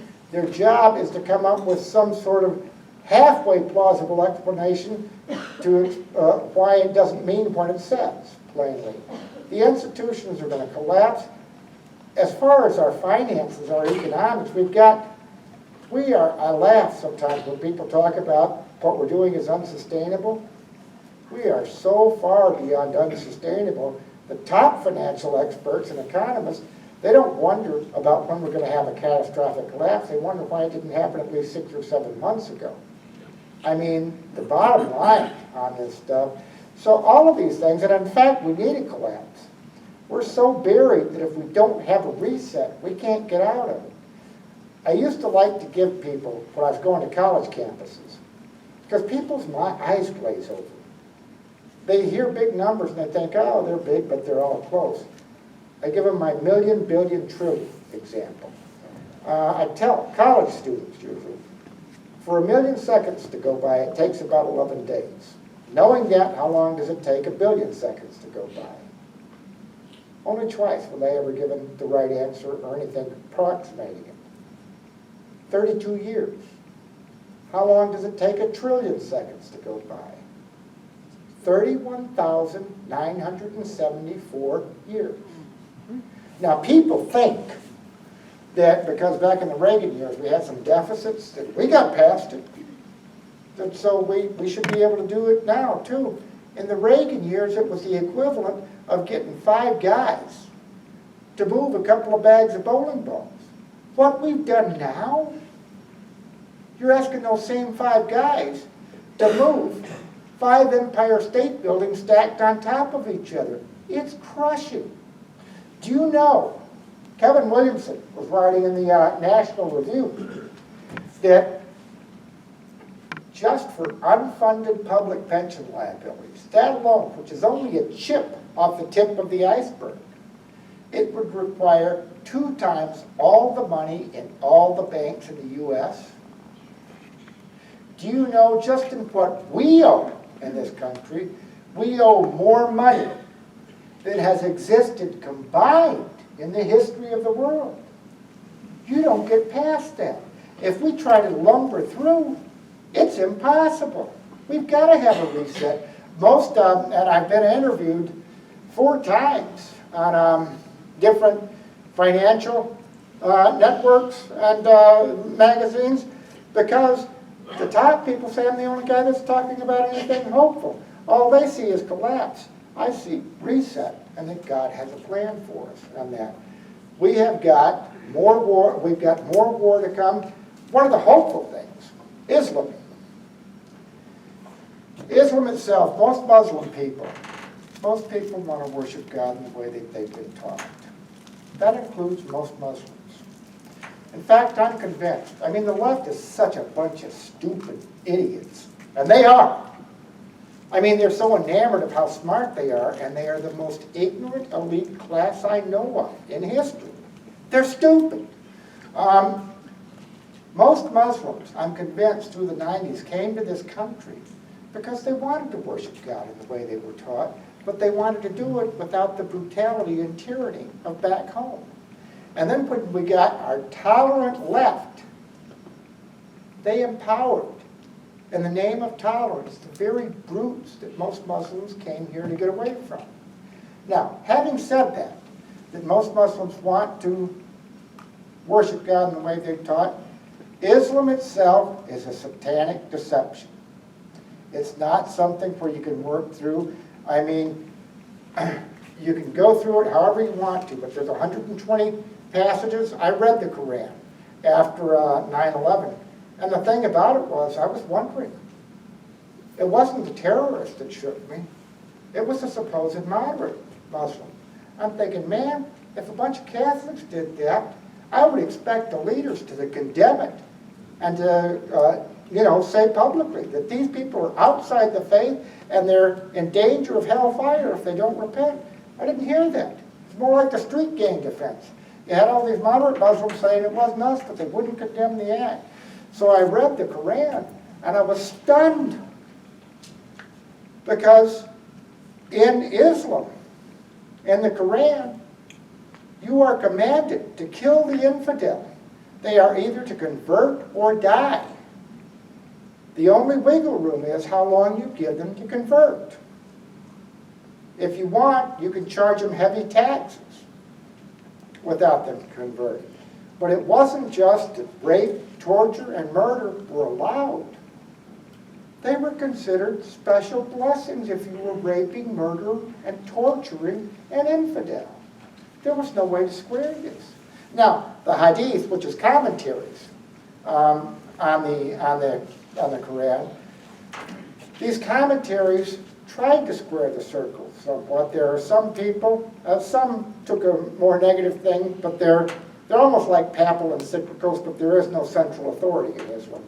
Some of them tried to put a positive spin on it. The reality, though, is they have to deal with the Quran. Don't take my word for it. The Quran itself is only about as long as the Book of Psalms. Read it yourself. Your hair will stand on end. Now, the good news is, when that's done, Our Lady of Tepeyac, commonly called Our Lady of Guadalupe, either is fine, she came and converted the Aztec Indians en masse. She's going to do it again for Islam, for the Muslims, primarily through their women. But she cannot complete it until we in the West have met our responsibility to confront Islam, both intellectually and militarily. I was talking about a week and a half ago, Father Mitch Packler, he was saying at a dinner that we were at that it's already begun. He said, one of the reasons that ISIS is so virulent, he said you won't ever see this in the mainstream media. 8 million Muslims a year right now are converting to Christianity. It's already collapsing internally. We've got to do our duty on that. But that is something that's going to be a glorious thing. So I always think, in the end, we've got to deal with China, which is the most malignant nation on the planet. Russia and America will ultimately be the strongest of allies. They'll have to be, to fight China. China doesn't want to come and invade us.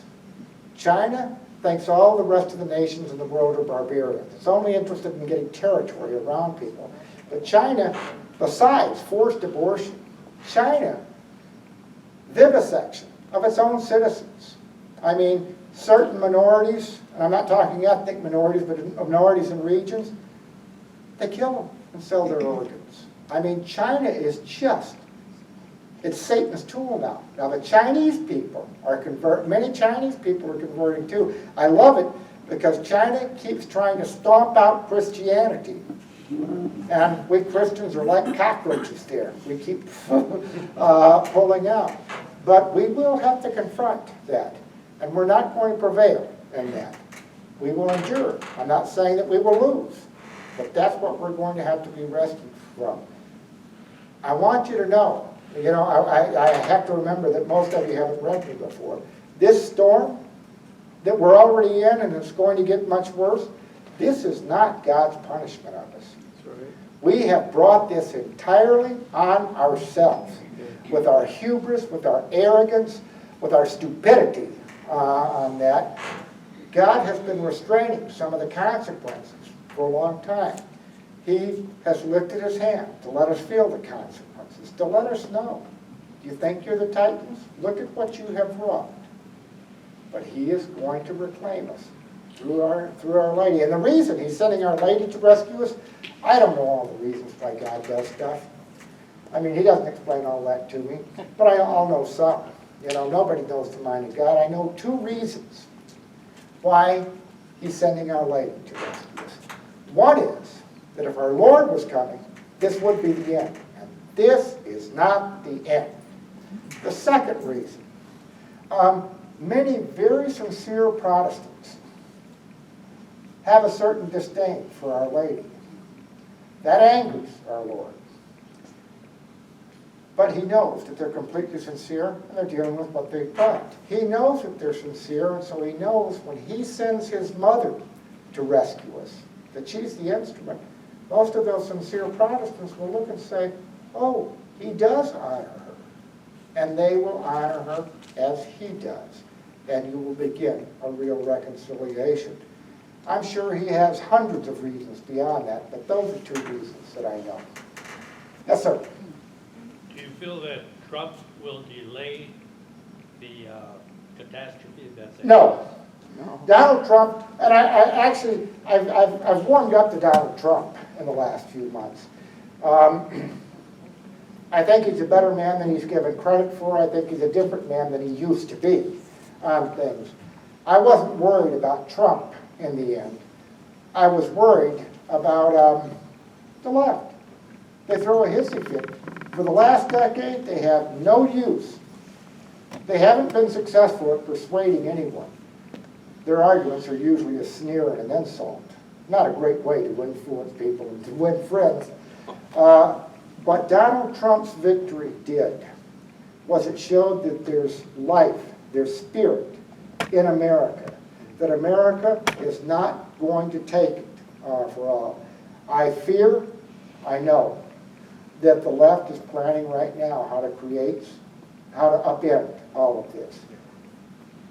The grace in Donald Trump's election was that it showed who we are as a people, and we are not so degenerate just yet that we will accept going through. But Donald Trump himself, I think, has become a much better man than what he was at the beginning of this. You know? But we've got to go through it. Yes, sir, Father? Do you want to share any insight on the third secret of Fatima? On the third secret of Fatima. One extreme. Just on the third, it's interesting. On the third secret of Fatima, which was released by St. John Paul in 2000, when I saw it, and this wasn't by revelation, I wrote in the next couple of days. I recognized it immediately. I wrote an interpretation of it that differed from the formal interpretation of the Vatican then, but the Vatican was making that finding, and I sent that. I gave a handwritten copy to all of my priests. At that time, the last three popes have been the popes of Fatima on that. We are in the fulfillment, and next year we'll see the full fulfillment of what Fatima is about. When the Pope that they talked, who was stricken, was walking through all the corpses, all those corpses that were dead, it was Christianity itself, many of whom are spiritually dead. They just don't believe in God anymore.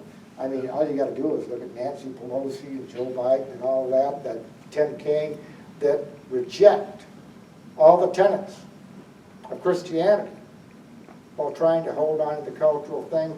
The Pope was bringing new life to him. As he ascended the hill up the church, and that Pope I saw as being St. John Paul. As he ascended the hill, the soldiers that attacked him, they were attacking the body of St. John Paul's work. But they were not the only troops out there. That Pope had inspired. Look at how many people. How many people are you here would consider yourself John Paul Catholics? I mean, that's who I came in the church. He inspired so many priests, so many young people. One of the most common names I find as I go around the country is John Paul. And that people who followed on his way. So the third secret of Fatima, are you talking, Father, about people who think that that's not the real third secret or something? Yeah, I read the other side, it's Gruner's group, you know. Yeah, Gruner, I will tell you right now, Gruner's group, I have no use for it. Father Gruner has occasionally had some insights, but he maintains that that's not the third secret of Fatima, and that there was a phony Sister Lucille, and all of this sort of stuff, and the consecration of Russia has not been done. It may not be complete, but it's been done. St. John Paul, in 1984, for those of you, and I know this, a lot of you don't follow this. In 1984, St. John Paul consecrated the world to Our Lady's Immaculate Heart. Not Russia, as Our Lady originally said. But at that time, the Vatican had legitimate diplomatic agreements with Russia not to attack it publicly. He would have had to violate a solemn treaty in order to do that. So little people, ignorant people, who think they know more than the church and the hierarchy, attack it, that they don't, that this is failed. Sister Lucia did not say that completed it, but Sister Lucia said that that consecration was accepted in heaven. Here's what you need to know. All of you have kids, except the kids. Yeah. You don't have a kid. But those of you who have kids, if you lived here in Ohio, and your kid, Iowa, sorry. If you lived here in Iowa and you gave your kid directions to go to San Francisco, and you found out after a couple of days that he had made a side trip to Fort Lauderdale, he shouldn't have gone to Fort Lauderdale, but you wouldn't have him double back and go the way you originally told him. You'd have him go the most direct route from where he's at. It is our fault that we didn't consecrate Russia early. By the time we did, we had agreements there. Now maybe after it's all over, there will be a complete consecration of Russia by name. But when people say this, but Father Gruner, and I consider him, I'm going to put it real bluntly, he's doing the devil's work, not God's work. The reality is, when you posit a theory that insists that I must believe that St. John Paul was a liar and a coward, that Pope Emeritus Benedict was a liar and a coward, that Sister Lucia was a liar and a coward, I'm not buying it. St. John Paul risked death going to a secret seminary when the Nazis were in control. You're going to tell me that man became a coward for fear that people might talk ugly about him? Pope Benedict went through the same thing 99 years ago. Sister Lucia. The Portuguese authorities threatened to put her in boiling oil unless she recanted. She never recanted. You going to tell me that little girl who was so brave that when she was a child would face death rather than recant the truth was lying because she was afraid that people would talk ugly about her?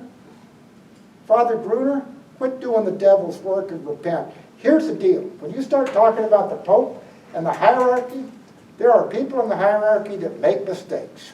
The Pope sometimes makes mistakes on political, normal things and non-magisterial teaching.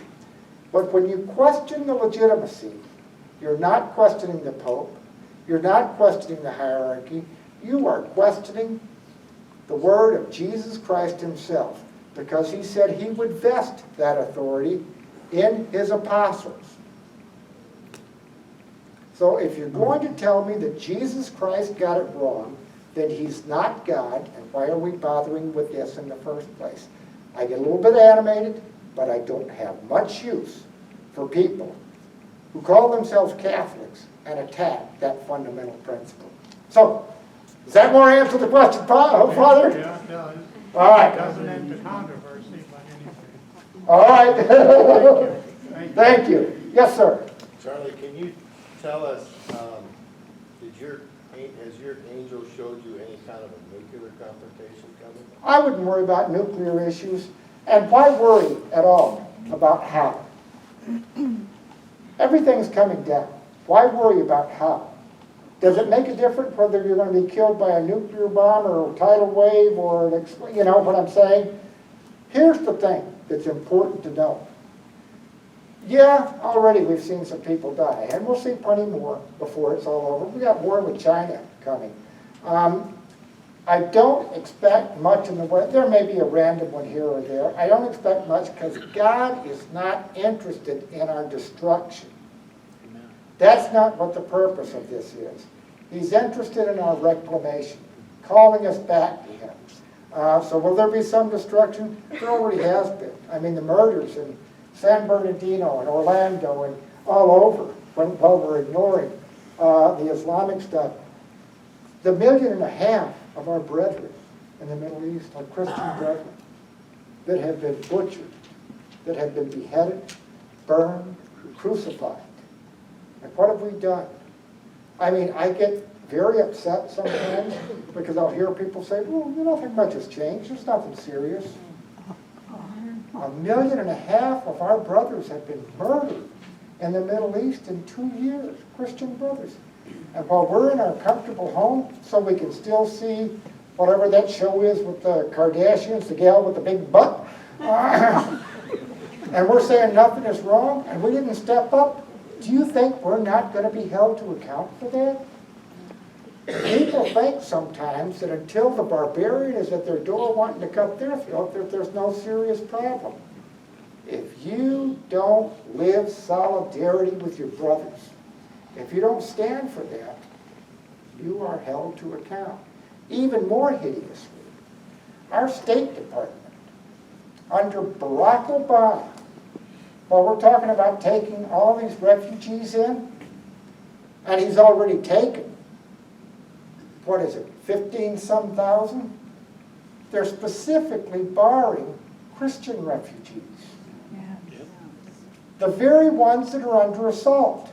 Our State Department is keeping out the people that are being butchered and murdered. Less than 100 have been accepted in. Do you think we're not going to be held to account for that? So, you know, I don't know if that answers it very well, but the key thing is God is not looking for our destruction. He's looking for our reclamation. We will suffer. There will be dislocations, but mainly He wants to call us back to Him. And the key thing, He wants you to be a participant in preparing the way for rescue right now. And you do it by being a sign of hope. I'll get to you, but first this lady's got her hand up. Yeah, I have two things. I believe you said that Obama will not finish his term, and when will abortion end?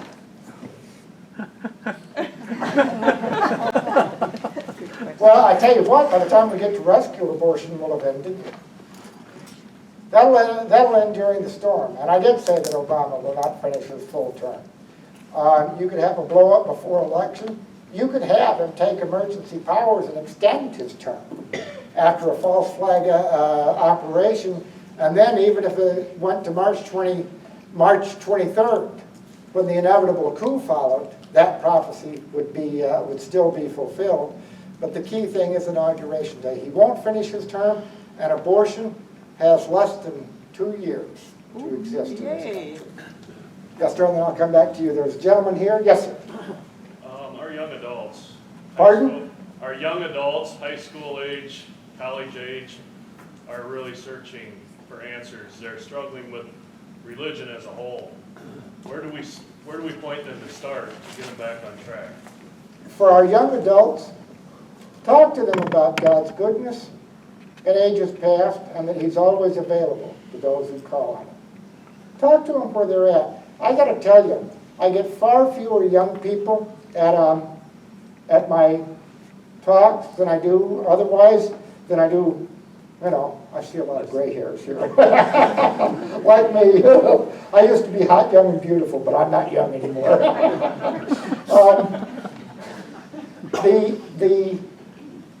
And yet young people often get the most fired up There've been a lot of vocations coming out of these presentations. Here's the thing.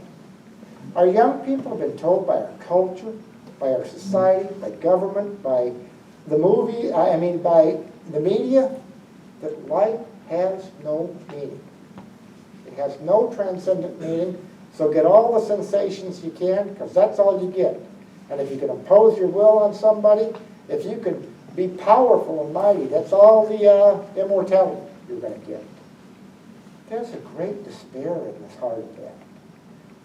One of the things that's fired people up, young people are hungry to hear, credibly, that life does have transcendent meaning, that God does have a purpose for each one of you, that God loves you, and that it's more about what you can get, it's what you can give, and how you can interact, loving each other in community. That's been the thing that's been, I think my favorite story,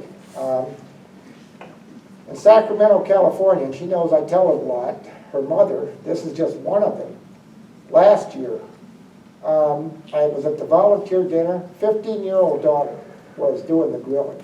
She wasn't really attending the thing, but she overhears some of the stuff as we talk at the volunteer dinner. After it was over, I'm walking through the kitchen to get myself a cherry Coke. If you haven't heard, I like cherry Coke. And they've got one of those integrated benches in the kitchen and like a breakfast nook, and she's sitting there with her legs up on that, and she looked at me with a kind of a nice smile. I didn't really catch the wonder in her eyes at first. She said, "You have a great sense of humor." I said, "I was born with it, runs in the family." And she looked, then I saw what she was saying. She said, "I've never heard anybody talk to me about Jesus the way you did tonight." I said, "Oh." I didn't know what to say, and she said, "I'm coming to your presentation tomorrow night." Great. She came, her mother told me after that, but she was fired up. I mean, her mother was my coordinator. I guess she went to Medjugorje a few months after that. This year I was back in Sacramento, saw her at dinner, and she's 16 now and all that. We chatted, and I told her, I said, "Now we gotta keep in touch because I'm gonna dance at your wedding." She said, "Oh, I'm gonna be a nun." I said, "Well," I said, "whether you become a bride of Christ or a bride of somebody else, I'm still gonna dance at your wedding." Deal. People are hungry to know that life has meaning. You think about that, if you just do the simple things, love them, care for them, don't exploit it. This has got to be the most massively exploited generation ever. Love them, care for them, and show them that way that there is hope. You live the hope. But, I mean, it's just a step, it's one by one. I guess, let there be light.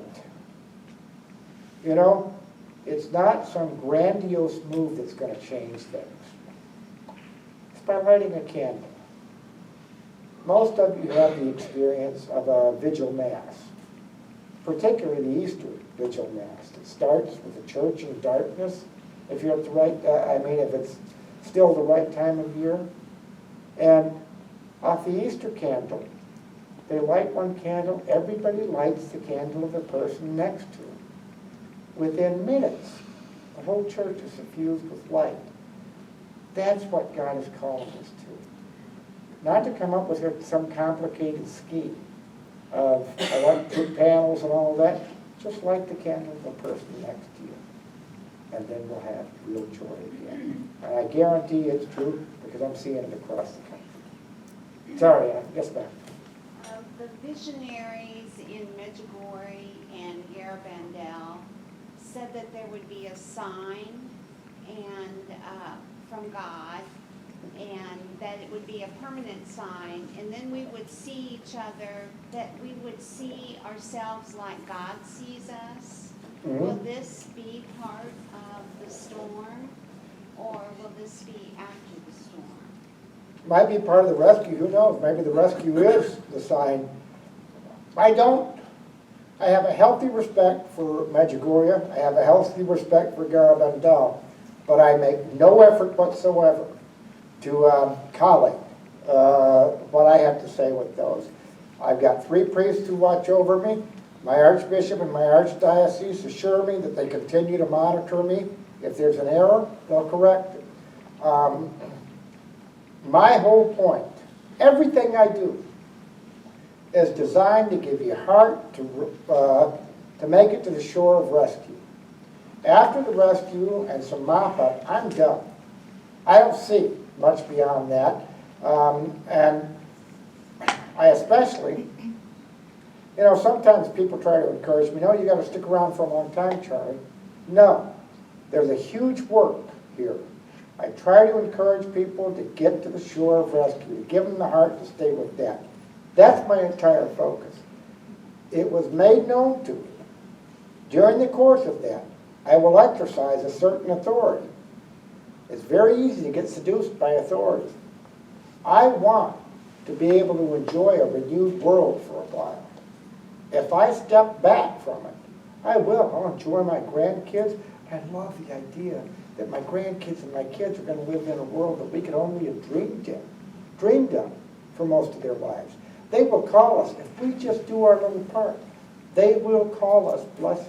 100 years from now, our descendants will be calling us blessed and talking about the heroic times when we just did the little right in front of us.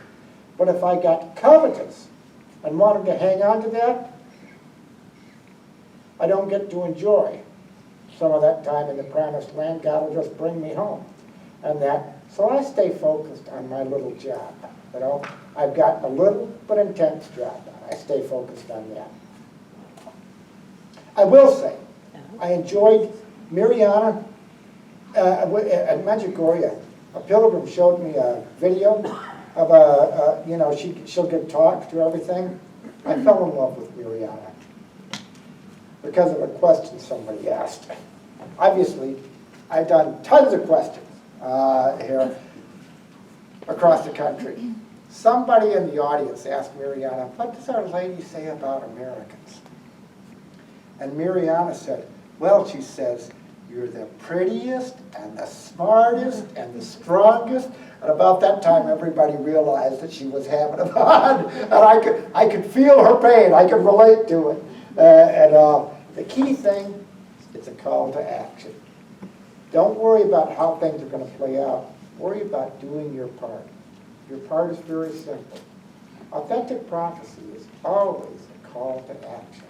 What does God call you to? Too often, people think they're like an Olympic judge. They're going to watch the show that God puts on from their living room and then judge, you know, 8.7 and all that. No. If that's what you're going to do, you've got a rough way. God calls you to participate right now by being that sign of hope. And if you do, no matter how bad you fumble up, if you try, you keep working at it.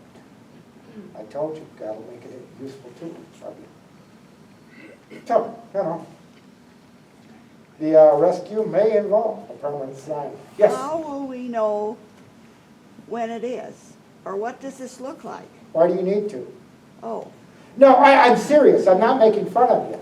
You're asking how will we know what it is? when we get there, when it is. Well, what I tell you is that everyone will be visibly and miraculously rescued by Our Lady the Immaculate Conception.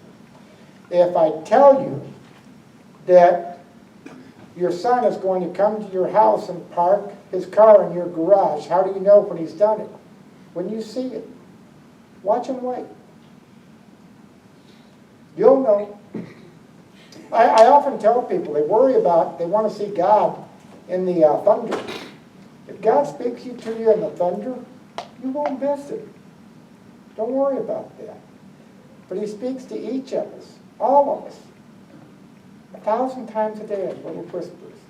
You will see it. When I say everyone will visibly see Our Lady the Immaculate Conception rescue us. Are you included in everyone? I hope so. You are. So you'll see. You'll know. It's kind of like I understand the question. First time I ever was on a plane flying to the west, I had never seen the Rockies before. I was a young fella, and I thought, well, how will I recognize the Rockies? And I saw You know, I saw these little mountains in place, and I thought, well, are those the Rockies? Because you think that they'll be so small from the plane. And I wonder at certain things, are those them? Are those the mountains? I tell people after that, when I got over the Rockies, I knew. You'll know when you see it. You'll suspect certain things are when you haven't, but you'll know when you see it. So don't worry, trust God. Yes, ma'am. Is it too personal to ask you about the angel or whatever visions? Does what now? You have visions or whatever with the angels, or how about Saint Michael? Is you have a special devotion to Saint Michael the Archangel? Well, certainly I've had visitations all my life, so that means I have visions and visitations, which have been, you know, examined by the thing. Saint Michael isn't the one that instructs me. You know, I loved prayer to Saint Michael, but it's Saint Gabriel that has been in charge of instructing me my whole life. And I look around, I see a lot of statues of Saint Michael everywhere, and I think, okay, I don't want you to diminish the numbers of statues to Saint Michael, but come on, step up for Gabriel. And the funny thing is, I wasn't told who it was. For a very long time, it was right around the turn of the millennium. I started thinking, I thought, this is an archangel that's been instructing me. And I started thinking, because he had never told me. And I started to suspect that it was St. Michael. And I went down that path for about 3 weeks, when he suddenly appeared like this and just said, I'm Gabriel. I was gone. I said, okay. I teased him after that. I teased him and said, you can't say that angels don't have a little bit of vanity. And that. So here's the thing. With angels, with saints, something critically important. The communion of the faithful. Angels, saints, they can all do more for us. They can all intercede better for us when we ask. So ask. You know, you never fail to ask people to pray for you on this earth. When you're speaking, when you're praying to saints, you're asking them to pray for you. You know, ask the people who behold the face of God to pray for you, because they want to walk together. They want to walk together through these times with us. But they can't do it as well if we don't ask them. So, that's all. Yes, ma'am. Can you comment on the shrine? On the shrine. I would say on that, I don't know, Gary, how much time do we have? When you're done. Pardon? When you're done. I'm done. No, when When you're done. Oh, I thought we had, well, the shrine, the shrine is at Mount Meeker. I would really encourage you to read, go to the website, there's a search feature, look up the shrine. The shrine is to Our Lady, is to the Triumph of the Immaculate Conception. It's at Mount Meeker in Colorado. It will be built at Mount Meeker in Colorado. And at the foot of Mount Meeker, that's about 9 miles south of Estes Park. And all, I saw it in a vision back in 1998. I had never been there. I described it to one of my priests. I even did some drawings. And that's a very distinctive mountain. He had looked astonished. He said, I think I know the place you're talking about, Charlie. He had given retreats there. He had a retreat center there called St. Malo's and that. I told him that's where the shrine would be, and that's where Opus Dei had been working, a long-term project, preparing to do a major shrine in America. Over the years, we'd have some priests would argue with me that it needed to be in Los Angeles, someplace that was more accessible, because at Mount Meeker it's kind of remote. And I had told him, said, you don't understand. The people of the world after the rescue, they're not going to be looking for convenience and everything. It will be a plus that it's kind of remote, because whether they come by car, bus, or however, it'll have the feel of pilgrimage about it. They'll come there to give thanks for the rescue on things. Then they discuss with me.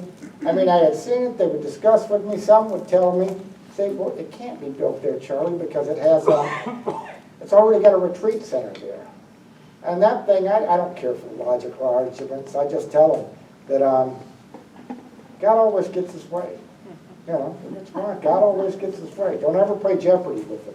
He gets all the questions. While I was walking on my pilgrimage, the retreat center burned down. Oh, Half of it was still there. I just kind of, nobody was injured. I kind of laughed. But see, God gets his way. Well, they were started talking about they were going to rebuild. They had half of it there, and they were going to rebuild.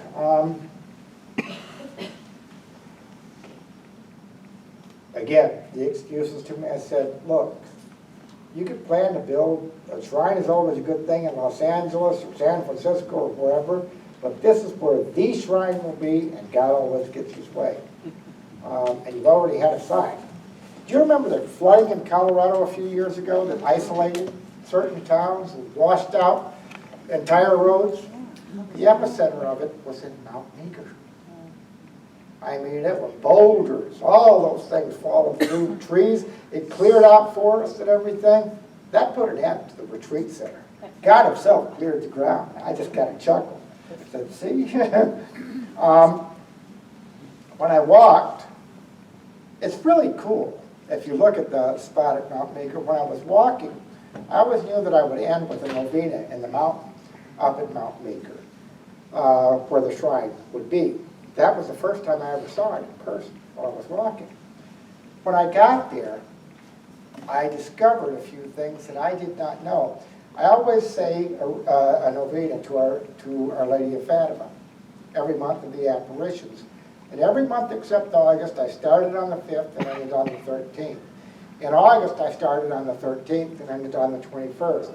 For those of you unfamiliar with the story, August of 1917 was when the authorities arrested the children, threatened to boil them and all of that, but they arrested them so that the apparition wouldn't come. The actual, when they were released, Our Lady came on the 19th, so that way I want to have my novena having it in. I knew I would end the pilgrimage in August, so I was going to do the novena from then.